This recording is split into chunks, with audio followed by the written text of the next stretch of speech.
崇祯皇帝最疼爱的五皇子5岁的时候突然得了重病，眼看着就不行了。崇祯心急如焚，守在儿子身边，盼着能出现奇迹。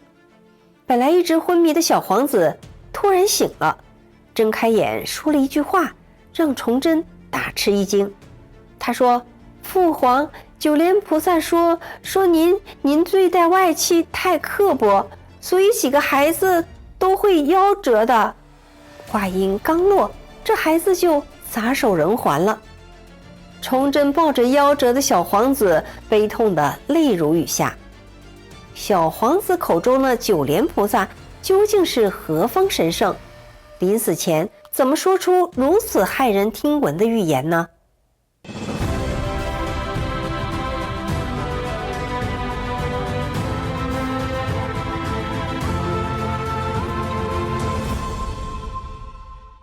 嘉靖37年，誉王朱在济的王妃病逝，当地豪门陈家的女儿被选为誉王的继妃。她的贴身小丫鬟李氏当时只有15岁，作为陪嫁的婢女也进到了誉王府。由于李氏长相妩媚，又很聪慧，站在一群婢女中特别的亮眼，无意间被誉王看上了眼，就纳她为妾。李氏于嘉靖41年生下了儿子朱翊钧。由于誉王的2个儿子都早早夭折了，而陈妃也一直没有生育，所以朱翊钧就成了誉王的长子，也就是后来的万历皇帝。俗话说母以子贵，李氏接连生下2男1女，在王府的地位也是扶摇直上。嘉靖皇帝有8个皇子，7个都是英年早逝，只剩下了誉王1个，所以誉王就成了实际上的大明储君。嘉靖驾崩之后，朱在济顺势称帝，史称明穆宗。他的陈妃被封为皇后，李妃被封为贵妃。陈皇后天性宽仁，早年在王府教李妃读书写字，所以李妃终其一生对她抱着一颗感恩之心。即使陈后没有子嗣，李贵妃也没有趁机抢班夺权，始终以陈后为尊，安守本分地侍奉她，并让儿子像对待亲生母亲一样的对待她。李妃经常叮嘱小万历，陈娘娘身体不好，你要多尽孝心，哄陈娘娘开心。小万历每天早晨都会到陈皇后的宫里请安，陈皇后只要一听到小万历的脚步声，就会高兴地喜出望外。所以在大明史上，这2宫后妃相敬如宾，堪称是教科书级的典范。李妃的娘家原本是小民小户，随着身份的巨变，她的父亲李伟也平步青云，成了皇亲国戚，迅速暴富，给自己在京师修建了第1名园，号称清华园。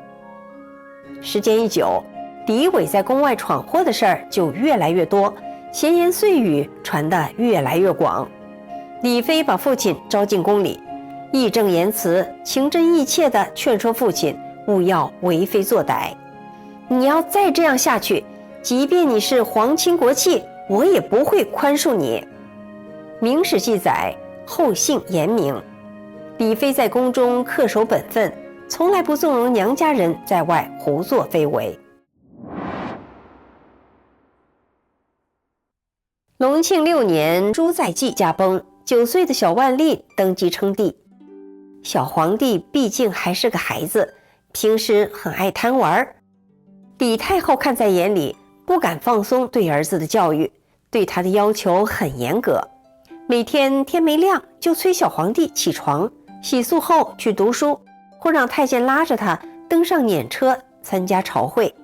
小万历耍脾气，不想读书，李太后就罚他长跪在地上反省，颇有虎妈的架势。有一回，小万历到西城赴宴喝酒，喝得酩酊大醉，发起了酒疯，命太监唱个有意思的新歌，但是作曲儿唱词儿没有灵感，一时半会儿也做不出来呀，何况还是个太监，太监实在唱不出来。万历大耍酒疯，拿剑就打。在左右的劝解下，万历这才作罢，但他心里憋着一股气儿，顺手削掉了太监的头发。李太后听说这事儿，气得牙根发痒，恨儿子太不像话，大明江山交到你手里，还不得完了吗？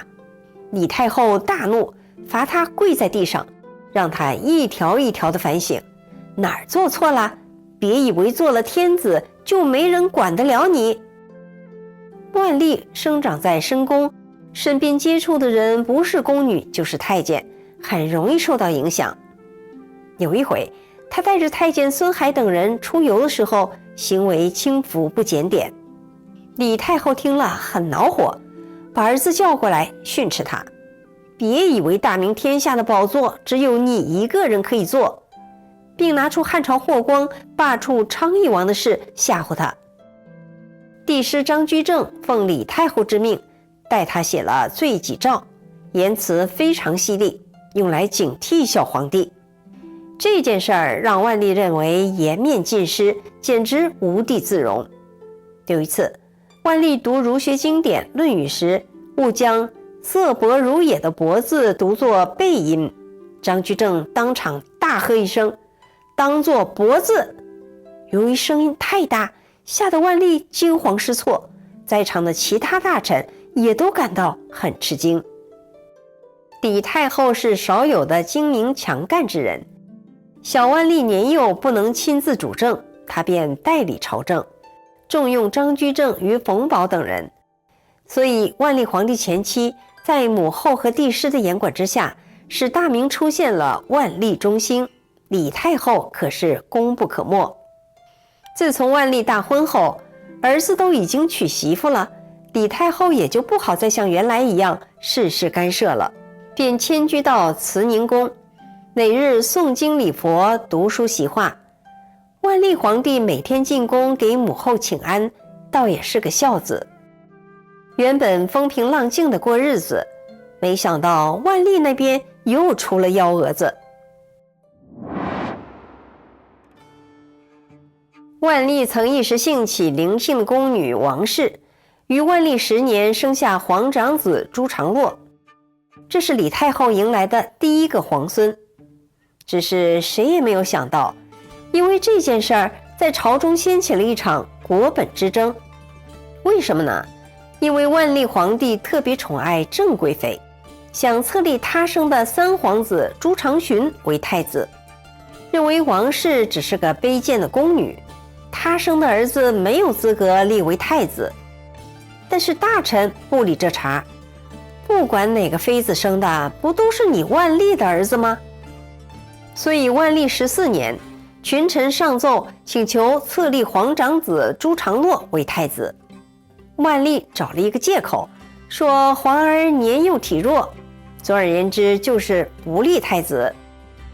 一转眼皇长子10多岁了，该立太子了吧？但是万历皇帝下了一道手诏，竟要将皇长子朱常洛、三皇子朱常洵和五皇子朱常浩一同封为藩王。藩王和太子这身份差的可不是一般的大。朝臣听说这件事，顿时炸开了锅，纷纷上奏要求万历收回成命。犹如雪花般的奏折飞到皇帝的桌子上。面对大臣们的施压，万历也倍感压力。这场国本之争后来是怎么解决的呢？万历和大臣们较劲了10多年，这场拉锯战令群臣忧心如焚。俗话说，姜还是老的辣。李太后出面痛斥儿子，万历百般狡辩，就是死活不认，还轻蔑地说了一句：“他是宫女生的儿子。”李太后怒不可遏，气得张口骂了一句：“你不也是宫女生的吗？”万历吓得跪在地上，连连磕头请母亲息怒。李太后气在劲头上，不搭理他，万历就一直跪着不敢起来，直到答应册立宫女王氏的儿子为太子，李太后才平息怒火。经过这场国本之争，万历没能册立爱子为储君，一气之下也不上朝了，出现了带正气，儿大不由娘，李太后也上了年纪，管也管不住她了。虽然已经册立了皇太子，但是郑贵妃仍然不死心，觉得自己的儿子还有机会，还以庆祝李太后70大寿为借口，一直拖着不让她出京就藩。李太后本来就不满郑妃的嚣张跋扈，一看她又拿自己的生日当挡箭牌，脸一沉，说了一句：我的儿子陆王敢从封地跑回北京给我祝寿吗？明朝的藩王一旦出京镇守藩国，没有朝廷命令，不得擅自回京。既然亲儿子都不能擅自回京给他的母后祝寿，郑贵妃你哪来这么大的权力，敢留儿子在身边呢？郑贵妃一听，吓得大气儿都不敢喘，只得让儿子出京就藩。这是李太后为保护长孙朱常洛所做的最后一件事了。不久，李太后就病逝了，这离她的生日还不到1个月。李太后的生平似乎随着她的谢世戛然而止，但为什么官修明史和不少文献都留下了李太后是九莲菩萨的说法呢？这个说法又是怎么来的呢？